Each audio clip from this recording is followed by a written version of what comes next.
Queridos jóvenes, ¿cómo están? Un gusto saludarles. El día de hoy voy a hacer un pequeño resumen de lo que es la historia de la factorización, porque está comprobado que ese fue el cuco que nos metieron nuestros abuelos, los que tuvieron la oportunidad de seguir un colegio, nuestros padres, nuestros tíos, que el cuco de todo el álgebra era el factoreo. Pero ¿por qué es el cuco? No es per se, no es solamente por ello que es complicado, sino que estoy escuchándome, a ver si me escucho, sino que el factoreo es la base de todo el estudio que nosotros podemos llamar del álgebra, del cálculo, de la trigonometría, de la geometría y de todo. ¿Por qué? Porque son principios básicos que nos permiten trabajar ciertos polinomios que luego les llamaremos funciones, y que en ese proceso lo que hace es cambiar de alguna forma el sentido de un polinomio, ¿sí? Cambia a factores. Es decir, que es un proceso en el cual, para hacer con un ejemplo sencillo, que yo tengo el número 6 y que de ese número 6 yo le transformo en 2 por 3. Claro, el ejemplo me van a decir, uy, pero si es simple, sencillo, es elemental, mi querido Watson. Sí, pero cuando tú tienes 2 más 3 más 2 más 3, ¿no es cierto? Resulta que eso es 10. Pero tú necesitas cambiarle, al sumar 2 más 3 más 2 más 3, resulta que tú eso le cambias, el resultado es número 10, pero resulta que ese 10 ya no le vas a decir en 2 más 3 y 2 más 3, sino que vas a decir 5 por 2. Te mato, 5 al cuadrado me pone.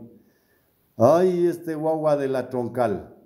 ¿Cuál es tu nombre? El niño de los guantes de arquero, creo que es. Estoy diciendo que 2 por 3 más 2 por 3 más 2 por 3 da 10. Es 2 más 3 más 2 más 3. Eso es 10. Y me pone 5 al cuadrado. Se elevó al cuadrado. Bueno, qué bueno, lo importante, hazme acuerdo de tu nombre, Yo te tenía por allá por el Coca. A Martín. La fórmula para viajar en el tiempo: hacer ejercicio, alimentarte bien, pero bien, o sea, nada de estar comiendo azúcares, golosinas a diario, sino alimentarte de manera balanceada, pues, pidiéndole a alguien que sabe del asunto te ayude, ¿no? Y haciendo ejercicio, meditación y también haciendo un poco de TikTok para distraerte. Entonces, vamos ahí. A ver. Entonces te decía que la historia del factoreo es súper interesante, porque nos permite transformar polinomios, es decir, un x cuadrado más 6x más 9, transformarle en dos factores, en dos paréntesis que me representen factores. Es decir, que sea x más 3 y x más 3 por x más 3, es decir, cambia el sentido de suma, cambia a multiplicación. Entonces, debemos decir que la descomposición en factores o el factoreo es la herramienta utilizada en todo. Jóvenes que ya están en la universidad, cuando se estudia cálculo diferencial, derivadas, integrales, límites, Ya pues tienen que saber, les guste o no les guste, tienen que saber factoreo porque es indispensable. O también realizar deporte que más te gusta, sí, hacer ejercicio, deporte y todo eso. Entonces,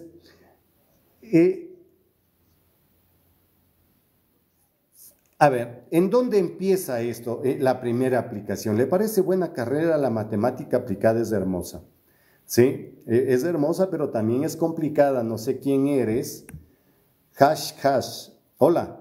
Sí, la matemática aplicada es hermosa porque ahí en matemática aplicada vas a estudiar todo lo que es eh, estadística. Eso tienes que saber de cajón. En la matemática aplicada tienes que saber también ya. ¿Por qué se llama matemática aplicada? Porque en esa matemática pura, tú aplicas a la economía, a índices de población en estadística, aplicas a ventas, a muchas otras cosas que se te hace hermoso, ¿no? El que vaya a seguir eso es hermoso, hermoso. Sí, Pau, hola, ¿qué tal? Buenas tardes. Estoy en la historia del. A ver, en primer lugar decía, ¿dónde se aplica el factoreo? El primer escalón en donde se aplica toda la descomposición de factores o el factoreo mal llamado, ¿sí? Es en la descomposición de un trinomio. Partiendo de un binomio de cuyos elementos son cuadrados perfectos, ¿sí? Son cuadrados perfectos. Ahí empezaríamos. Aunque Baldor le puso primero el factor común, que la verdad no sé por qué, podríamos haber empezado desde lo más elemental, dos cuadrados perfectos y luego ir a todos los trinomios, o dos cuadrados o dos cubos, la diferencia de cuadrados, la suma, la diferencia de cubos, y al final ya empezar a coger todos los trinomios.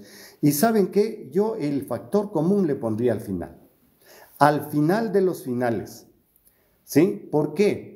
Porque en el factor común ya no entran dos elementos ni tres, pueden entrar dos hasta n elementos. Entonces, ¿qué ocurre? Que a nosotros nos enseñaron a trabajar con el álgebra de Baldor. Y álgebra de Baldor, de acuerdo a su experiencia, él lo que hizo es primero empezar, que tal vez para él la forma más fácil, que era factor común. Pero si nos damos cuenta, para resolver factor común tienes que saber un elemento sustancial, un elemento mucho mayor, que es la potenciación. Multiplicación de bases iguales y división de bases iguales. Si no sabes eso, complicada la vida. Por eso es que el día de mañana yo voy a empezar con otra modalidad, con otro tipo de presentación, otros ejercicios, para que al estudiante se le sea más fácil el poder aprender el factoreo. Desde lo fácil, la diferencia de cuadrados perfectos, imagínate lo que es. Entonces te decía que el primer lugar, el primer nivel en el cual se aplica el factoreo son las ecuaciones. Las ecuaciones y en especial las de segundo grado. Ahí es donde empieza el problema de la utilización del factoreo, porque las soluciones de esos trinomios, o sea, de un trinomio cuadrado perfecto, simple, de segundo grado, incompleto, ¿sí?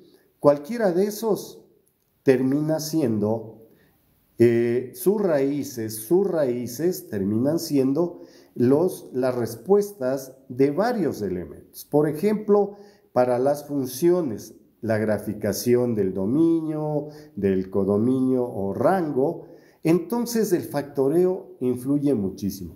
Ahora, ¿cuál es la historia? Cuenta la historia, porque yo no estuve presente a pesar de mis años, yo no estuve presente ahí, pero cuenta que los primeros seres de este mundo que utilizaron la descomposición en factores fueron los babilonios. Porque ellos se encontraron tablillas, inclusive ahí ya luego vamos a ver algo que es muy interesante. Encontraron unas tablillas que mañana en clase la voy a exponer, en la cual ellos trabajaban ese tipo de tablillas para solucionar ecuaciones de segundo grado, pero por medio de dibujos, no la teoría como hoy. Cris Fabricio, buenas tardes, ¿opina de aprender matemática pura o puro libro? Si te gustan las matemáticas, mijo, matemática pura. Y si te gusta pasar el tiempo, puro libro. ¿Sí? Depende qué concepto tengas de la matemática, del mundo de la matemática. Entonces te decía que los primeros que utilizaron la descomposición en factores fueron los babilonios. Esto no sabemos, creemos que el único que supo, que hizo esto, era Baldor, un cubano, en el año 1962, chico. Y yo inventé eso, yo lo puse ahí en un libro, sí, este libro lo publicaron, y ahora pues yo me hago el dinero con ese libro. ¿Ya? No, los primeros que yo pensaba que era el de la tapa, no, el de la tapa, buena pregunta, ¿sí? Mira, qué linda pregunta de Cris. El de la tapa es Al-Juarizmi, es un árabe, ¿sí? Es un árabe cuyo nombre es Al-Juarizmi. Cuenta la historia, así dicen los mentirosos, que él vivía en el desierto, en una no casita, sino en una especie como de cueva, y que ahí en papiros él hacía una serie de ejercicios que ahora conocemos como el álgebra.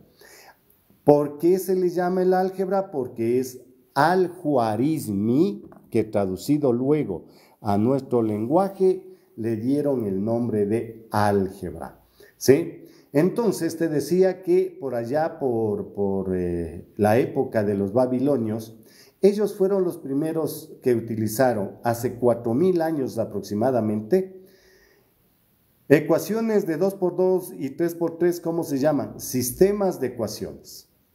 Sistemas de ecuaciones, ¿no? Sistemas de ecuaciones, aunque en realidad se les debería llamar funciones, sistemas de funciones. Mira, hay muchos errores que en el ámbito pedagógico se han cometido con la terminología de utilizar el álgebra. Cuando yo tengo las variables x e y, en cualquier forma que sea una de otra, la una es función de la otra. Por lo tanto, debería no llamarse sistemas de ecuaciones, sino sistemas de funciones. Pero ahí está el asunto. Entonces te decía que hace unos 4000 años los babilónicos ya encontraron la forma, la solución positiva de ciertos tipos de ecuaciones cuadráticas, como por ejemplo, x² menos bx es igual a c. Que si tú te das cuenta, no es sino si te das cuenta, estoy moviendo pues el celular, ¿no es cierto?, para ver Entonces, te decía que los primeros partieron de ahí. Entonces, sucede que empezaron a trabajar con este tipo de ecuaciones, x² más bx es igual a c. Y resulta, ¿hay algún libro que recomienda para aprender la historia de las matemáticas? Bueno, te cuento que no hay. La verdad me encantaría, y como tal vez uno de mis últimos libros en esta vida, capaz que saco la historia del álgebra. Pero no hay un libro, Cris Fabricio, no hay de la historia de las matemáticas como tal. Entonces te decía que estos babilónicos pasaron de trabajar las formas x cuadrado más bx más c, en donde x cuadrado era 1, ya le cambiaron del 1, le pusieron otro número y le llamaron ax al cuadrado más bx más c es igual a 0. Aparece ya en este caso el trinomio cuadrado perfecto, donde a y c son cuadrados perfectos. Luis Molina, ojalá usted hubiera sido un profesor cuando estaba en el colegio. Luis Molina, ¿de qué colegio eres? Yo fui profesor en el Instituto Nacional Mejía, estoy cabezón. Ya. Entonces te decía que luego aparece una tercera persona ya en este proceso, que es Pitágoras. Entonces me dirás, ¿qué tiene que ver Pitágoras? Chandea, no sea loco, ¿cómo va a poner a Pitágoras en este contexto? Pues sabían ustedes que Pitágoras fue uno de los que aplicó el factoreo en un trinomio cuadrado perfecto en el teorema de Pitágoras. ¿Sabían que ahí está escondida la suma y la diferencia de cuadrados perfectos? Dirían que no. Pero si ustedes se fijan bien, hay un caso de factoreo que lo resalta mucho. Ahora, ¿qué sucede? Que una vez que ya llegan estos estudios de los griegos, pasa por los griegos, luego pasa a los árabes, en donde aparece Al-Juarizmi, ¿sí? Aparece este señor Al-Juarizmi, no el álgebra de Baldor, sino este señor que es la foto, ¿no?, de Al-Juarizmi, que es la foto de Al-Juarizmi. Resulta que los griegos le dan ya otro proceso, al factoreo. Mira que el factoreo su origen son con los trinomios, ¿no? Por eso es que a mí me sorprende cuando, bueno, nos enseñaron esto del factoreo con ¿cómo se llama? El factor común, y como ya te dije, pues para mí es un error porque tenemos que conocer otros parámetros. Entonces sucede que ya luego aparece Euclides en el siglo XVI, si no estoy equivocado, en Italia. Yo tuve la ocasión de visitar el Museo de Ciencias en Florencia. Yo también me quedé asombrado cuando vi el libro original de los elementos de Euclides. Y Euclides es quien elabora, fijaraste, quien desarrolla todo el proceso para descomponer polinomios de tercer grado o más. Un ax al cubo más bx cuadrado más cx más d es igual a 0. Él es el que empieza ya con ese tipo de procesos, pero él pone una condición, que a, b, c y d tienen que ser números cualesquiera, pero diferentes de 0. No puede ser ninguno 0. Y por eso te has de fijar que cuando tú ves el desarrollo de a más b al cubo, cualquiera que sea a, cualquiera que sea b, resulta que al final quedan siempre 4 elementos, ¿sí? Entonces empieza ya a trabajar en este proceso, pero luego aparece, estoy tratando de acordarme, es el italiano, es de Fone, Escipione de Ferró. Escipione de Ferró, ya me acordé. Escipione de Ferró descubre la fórmula que utilizó, en este caso que les decía, Euclides. Él descifra la fórmula y aparece la fórmula general. ¿Qué tal? ¿Sabías eso? ¿Sabías que la fórmula general aparece en primer lugar como la primera fórmula de descomponer factores de cualquier binomio. ¿Sí? Entonces, luego de eso, Niccolò Fontana, el famoso Tartaglia, que si alguien sabe y está aquí presente, a él se le conocía como Tartaglia. Su nombre real era Niccolò Fontana. Él dedicó su tiempo a trabajar, a desarrollar el trabajo de Esprione de Ferro, y aparece la famosa fórmula de Cardano. Mira, ahí es donde aparece ya las fórmulas de descomposición de factores, ¿sí? La famosa fórmula general. Pero a la vez, ¿por qué se llama esta fórmula la fórmula de Cardano? Se llama la fórmula de Cardano porque es otro matemático que colabora con él, llamado Girolamo Cardano, quien estudió de manera más exhaustiva, más cuidadosa, las soluciones de Tartaglia y de Ferró. Y él es el primero que publica, por eso le dan el crédito. Pero fijaste cómo va la historia: Babilonia, Grecia, Italia, y estamos yendo en sentido oriente, Asia, occidente. Entonces, ahora resulta que este famoso Girolamo Cardano es quien publica su fórmula por primera vez en el Tratado sobre Resolución de Ecuaciones titulado Ars Magna.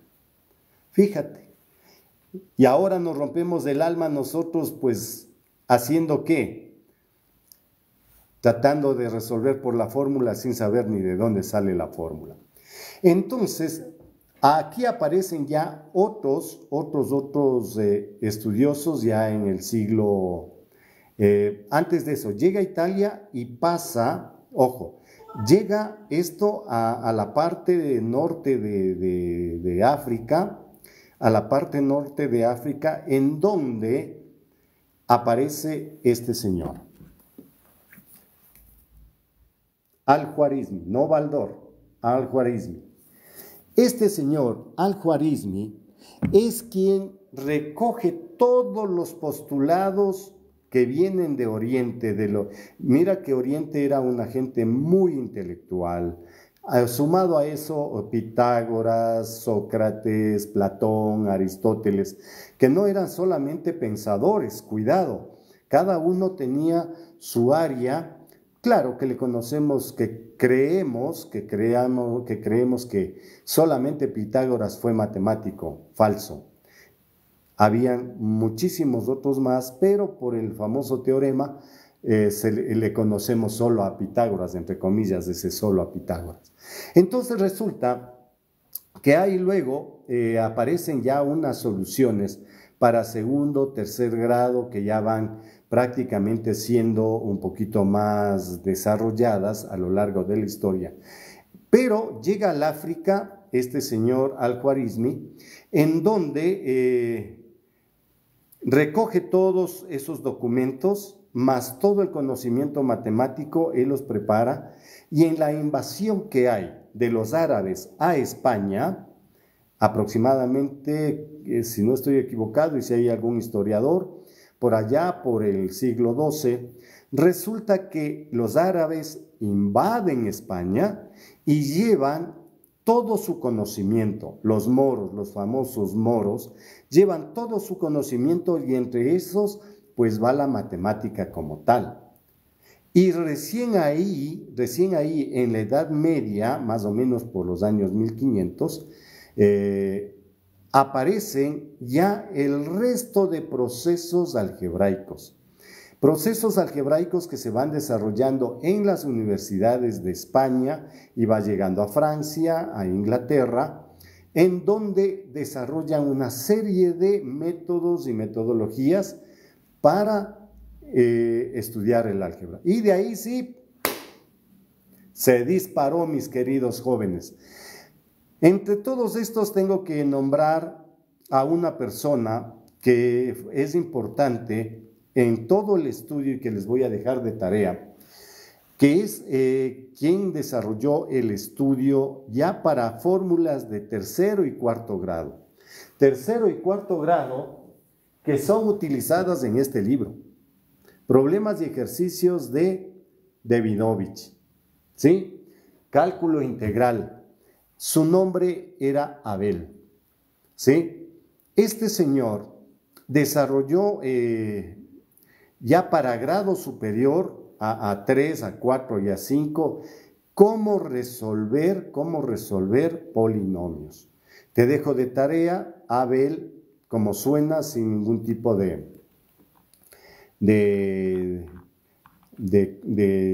más que el nombre común. Entonces, resulta que esa es la historia, ¿sí? Ahí está, esa es la historia del álgebra, del factoreo. Y luego, pues ya en todo este proceso ya los españoles llegan a América, lo que se consideraba América, pero fíjate cómo es tan sabia Niels Henrik Abel. Muchas gracias, sí, no me acordaba el nombre, Universitario Matemáticas, Niels Henrik Abel. Excelente, muchísimas gracias, un lindo aporte para todos quienes están presentes. Entonces resulta que él ya desarrolla fórmulas, pero lo importante de todo esto es que ya con la conquista, 1542, llegan a América, en América empiezan pues a desarrollar la aritmética primero, porque disculpen lo que voy a decir, no lo digo yo, pero es lo que creían los españoles cuando llegaron acá, ¿sí? Que sencillamente nuestra gente, la gente que vivía aquí en América, en estos territorios precolombinos, eran ignorantes. Y les empezaron a enseñar, entre comillas, y resalto esto, les empezaron a enseñar la aritmética básica, les enseñaron ya luego el álgebra, pero tampoco es que algo que fue así de sopetón, no. Quienes trajeron acá, llamemos así, las matemáticas como tal, nos enseñaron a sumar, a restar, a multiplicar y a dividir a nuestros ancestros por allá por los años 1500 en cada uno de sus invasiones. En Ecuador ocurrió lo mismo, ¿no es cierto? Llegaron y a los indígenas que les creían que eran ignorantes, que no sabían sumar, restar ni nada, pero aquí tenían ellos un sistema mucho más especial, mucho más bonito, que se llama los quipus. Entonces ellos tenían su propia forma, eso hablaremos tal vez en otro momento. Entonces empiezan con este estudio de la aritmética, ¿sí? Este estudio de la aritmética que es, como digo, ya la aritmética española, modificada, ya trabajada de otra manera. Entonces, ahí se da el boom hasta 1962, en donde un cubano, un matemático de Cuba, en su tesis de ese entonces, 1962, se inventa, sí. Como yo también en algún momento me inventé, ¿no es cierto?, mis libros, ¿no es cierto?, aquí está uno de mis libros, y de igual manera yo pude plasmar en esto las prácticas de laboratorio de álgebra para factoreo. Entonces, Aurelio Baldor lo que hizo es toda esa información que tenían con respecto a la matemática. Primero, verás, que no es que aparece este libro primero, ojo, antes que este libro aparece la aritmética, en donde te enseñan a sumar, restar, multiplicar, dividir, números, enteros y fraccionarios. Hasta ahí llegan, ¿sí? Un poquito de ejercicios de ecuaciones simples, Y luego presentan este libro en 1962, en el cual ya dan todo el álgebra. Es decir, que ya unen la aritmética con letras. Y de ahí pues ya empezó el boom 1962, empezó a trabajarse a nivel latinoamericano. En México aparecieron algunos autores que modificaron de alguna forma el texto de Baldor y lo aplicaron también con sus estudios como tal, los revisaron, compararon cómo hacían los toltecas, cómo hacían los aztecas, en su época, cómo sumaban, cómo restaban, cómo multiplicaban, y pues ellos ya llevaban, los mexicanos ya llevaban su propio estilo. Cuando llega Baldor, resulta que presenta y esto empieza a difundirse. Llega a Centroamérica, llega a Sudamérica y ahí le aparece la competencia. Le aparecen dos competencias que son Mansil, un autor argentino, y Repetto. Los dos aparecen simplificando de alguna manera es Aurelio Baldor. González Mansil, quien en la Argentina saca dos tomos cortitos, pequeños, no los tengo aquí, los tengo abajo en el aula, ¿sí? En los cuales toda el álgebra de Baldor lo reduce a un libro más pequeño, pero saca en dos tomos. Uno, Aurelio Casillas, es González Mansil, es del libro González Mansil. Se le conoce como Mansil, pero en realidad son dos autores, González y no me acuerdo el otro nombre, pero gracias Coqui por estar acá presente. Y ya, para ir terminando, el otro que le aparece como competencia es Repetto. El álgebra de Repetto es otro argentino, el cual presenta también para Latinoamérica.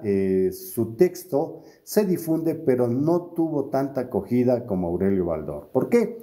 Porque sencillamente las empresas en ese entonces que trabajaban con las editoriales, bueno, ya les daba más réditos coger el dinerito de algo que ya estaba aprobado a algo que venía. Aunque González Mansil, si alguien está acá, puede tomarse el tiempo y comentarme, también tiene su grado de dificultad, entre comillas, pero es un resumen de Baldor. Y luego, Repetto, que tiene como 6, 8 textos, que es la separación de la aritmética con el álgebra en diferentes tomos. Pero para llegar al final, aparece un texto, no lo tengo aquí, lo tengo abajo en el aula, ¿sí? Aparece un texto ya final que se llama de Ardura. Se le conoce con el nombre de Gabriel García Ardura, ¿sí? Pero alguien, ya saben cómo es el chisme aquí en este país, no se le conoce como... a ver, la historia de cómo se utiliza Gabriel García Ardura es porque los militares de los años 70, más o menos, los que estudiaban en Panamá, había una escuela de la cual no me voy a referir, ¿sí? Porque de ahí salieron algunos caudillos militares latinoamericanos. Había una escuela de militares en Panamá y ellos ahí estudiaron, prepararon o se les preparaba para ellos con el álgebra de Gabriel García Ardura. Y Gabriel García Ardura guarda, jóvenes, lo que Al-Khwarizmi en realidad tenía. Lo que los árabes llevaron a España y los ejercicios que ustedes pueden ver en Gabriel García Ardura son de ellos. Entonces resulta que querían que la gente estuviera preparada, mucho más preparada, razonen sobre todo, ¿sí? Razonen en cuanto a los procesos matemáticos para desarrollar un poco la mente. Y esos textos aparecieron acá en el Ecuador por el año 1980. Gabriel García Ardura, pero era para las escuelas militares, tanto la Cosme Renela de Salinas, la Fuerza Aérea, la Escuela Superior Militar Eloy Alfaro en Quito, y empezaron a estudiar esa álgebra. Vayan a ver los dolores de cabeza que tienen esos pobres guaguas, esos cadetes, perdón. Era terrible, porque ni esto vieron bien en el colegio y les tocaba resolver Ardura. Hasta cuando un día aparece un colega, compañero del Instituto Nacional Mejía, que si me está viendo o me escucha o alguien sabe de él, le dicen que le he nombrado. En su tesis de licenciatura en la Universidad Central, él resuelve todos los ejercicios de Ardura, saca el solucionario. Y señores, colorín colorado, ahí se acabó la magia del álgebra. Porque todos los libros siguientes, habidos y por haber, desde los años 90, 2000 más todavía, son copias y resúmenes de este libro de aquí, de este. Modificados, cambiados, presentados que con proyectos, que la pedagogía moderna, que ahora la pedagogía activa, que vamos a hablar de círculos de calidad y de todo. Lo que tiene Baldor lo presentan, ¿sí?, de otra manera. Entonces resulta que ahí las editoriales hicieron billete. ¿Por qué? Porque sencillamente tenía que haber una competencia contra Aurelio Baldor. Claro que la parte pedagógica, la parte académica y sobre todo la didáctica fue cambiando también entre 1990 a 2000 y mucho más para el 2010. Y ahora pues ni se diga, ahora un examen vale nada, no vale nada, un punto que es nada. ¿Cómo gano yo? ¿Cómo sé si es que el estudiante aprendió o no aprendió? No me voy a meter en esos líos porque me empiezo a poner rojo del coraje. Sí, me empiezo a poner rojo del coraje. Entonces, mis queridos amigos, pero ya existían más libros de álgebra mucho más antes que todos. Sí. Dice, hola Matías, me saqué 7 en lengua y ve que soy muy pilas. Claro, copiando. Claro, copiando, pues Matías. Ya. A ver, tengo acá de Tim, pero ya existían más libros de álgebra mucho más antes de todo, sí. Los libros que se disponían en esa época, gracias a la pregunta, sucede que fueron los jesuitas. Los jesuitas eran los dueños de la ciencia. Acuérdate que ya te expliqué que España vino a enseñarnos, ¿sí?, a enseñarnos aquí la aritmética. Traen los jesuitas y los jesuitas empiezan no solamente con la evangelización, sino que también empiezan a darnos muestras de suma resta. Y ellos tenían sus libros. Ellos eran los dueños de los libros. Antes, para 1962, ¿cómo se procedía? Al estilo catedrático. El profesor Taitakura, jesuita, tenía el libro, ¿sí? Tenía el libro, iba dictando y los muchachos iban copiando y resolviendo. Entonces, los únicos libros impresos que nosotros podemos encontrar, acá no me he dado el tiempo, yo he buscado, pero no he encontrado ni en las bibliotecas. Antes había la biblioteca municipal. Ahí solamente se conseguía Baldor, Mansil, porque bueno, yo también soy de esas épocas. pero no hay libros más antes. Los libros de los jesuitas, ¿sí? Los libros de los jesuitas, como tal, unos hermosos ejemplares de álgebra. Inclusive yo tuve un original del álgebra de Baldor, y en uno de esos tragos con amigos del Mejía se me fueron llevando ese libro. Tengo la idea quién fue, espero que le haya servido, por lo menos que haya estudiado algo.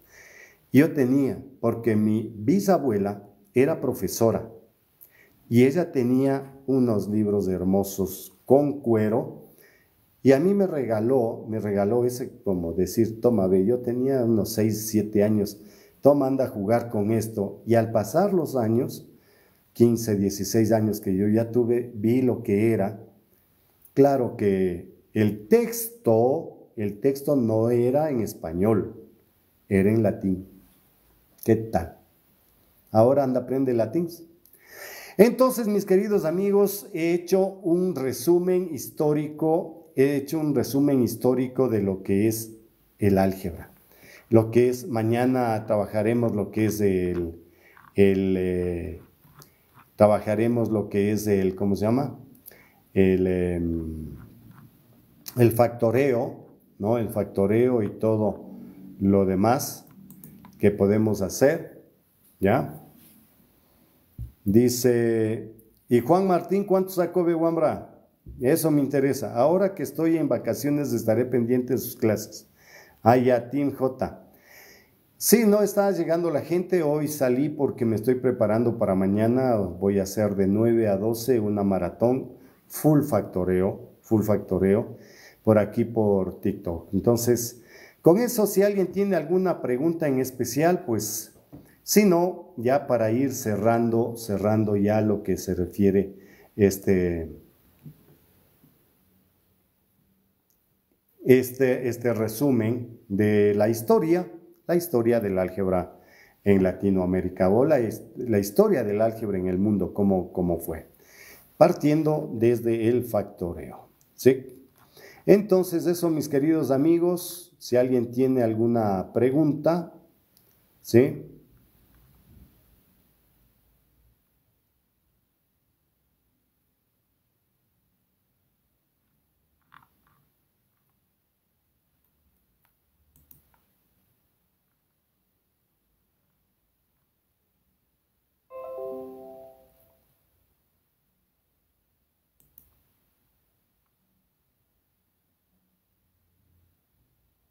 Ahora ya. A ver, te voy a dar el nombre real de esta persona del árabe. Era Al-Khwarizmi y Tabid Ben Qurra. Los nombres, ¿a partir de qué fecha inician las clases de factoreo? Pero los que desarrollaron el álgebra fueron los árabes. Ya acabé de dar la historia. Quienes empezaron ya como el álgebra, ¿sí? Verás, el álgebra como tal, sí, son los árabes, con Al-Khwarizmi y Tabid Ben Qurra.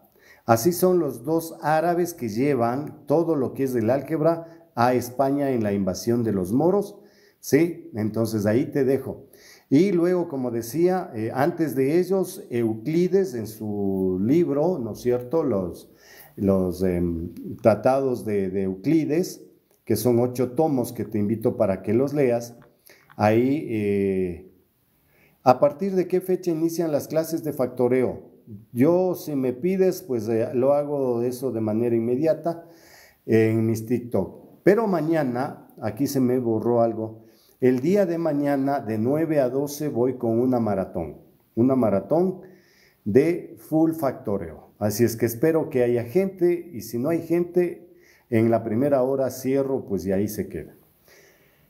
De Team JP, de 9 a 12 del día, yes. De 9 de la mañana a 12 del día.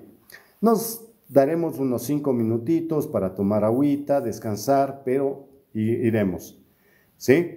Eso, mis queridos amigos, si no hay más preguntas con respecto a la historia del álgebra, pues voy a descansar para el día de mañana trabajar este tema. Dejo abierto unos minutitos, ¿sí? Para si alguien tiene alguna pregunta en especial.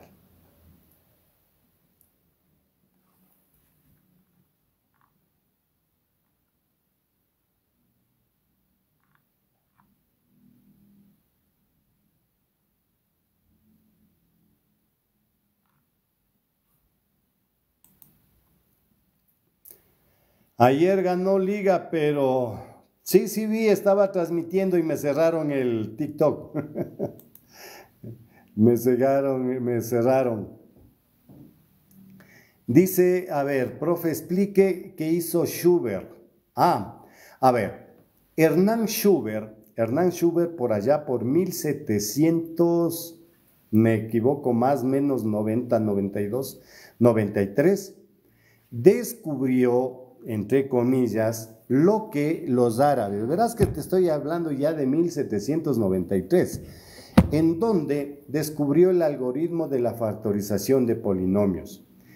Y ahí le acompaña, ahí todos vimos ese OSAI, sí, más grande que el álgebra hoy, sí, en realidad.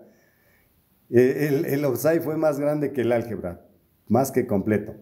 Fue Kronecker en 1882 que ya empieza a trabajar con esto de los factores de polinomios mayores a 4, y luego, como decía Abel, en función de estos dos, ya desarrolla pues las fórmulas para descomponer factores de tercer y cuarto grado y más. Bueno, me están preguntando, profe, ¿qué es el factoreo? Buena pregunta. Muchísimas gracias, muy buena pregunta. Amorcito78 dice, mira, el factoreo, a ver, en resumidas cuentas te voy a decir, es el proceso en el cual de una suma pasas a una multiplicación, corto, conciso y concreto, así, ya. De una suma, ¿estamos en otras plataformas? Sí, en todas estoy. ¿Ser inteligente está asociado con ser bueno a las matemáticas? No, mi querido joven, para nada. Ser inteligente está asociado con la sabiduría, ¿sí? Lo que Platón decía, ser sabio es ser feliz, ¿no? En su filosofía, el amor a la sabiduría, lo que decía Platón. Y ser inteligente no significa ser bueno en matemáticas, porque hay gente que es muy inteligente por su forma de comportamiento, por su forma de ser, por ser como es, amable, cordial, con valores, con ética, con moral. Pero la inteligencia nos ayuda a resolver los problemas, digo yo. A ver, una cosa es saber resolver los problemas con inteligencia, ¿sí? Ser sabio es ser feliz. Gracias, eso me quedará en la mente, dice uno. Sí, no es mío por si acaso, no, eso no es mío, es la filosofía. La filosofía es el amor a la sabiduría, la filiación a la sabiduría. Claro que en la sabiduría muchos creen que es la inteligencia, que es los conocimientos, los datos, la información que tenemos. Y no, amigos, ser feliz es ser sabio, y ser sabio es saber ser feliz. Aquí y ahora.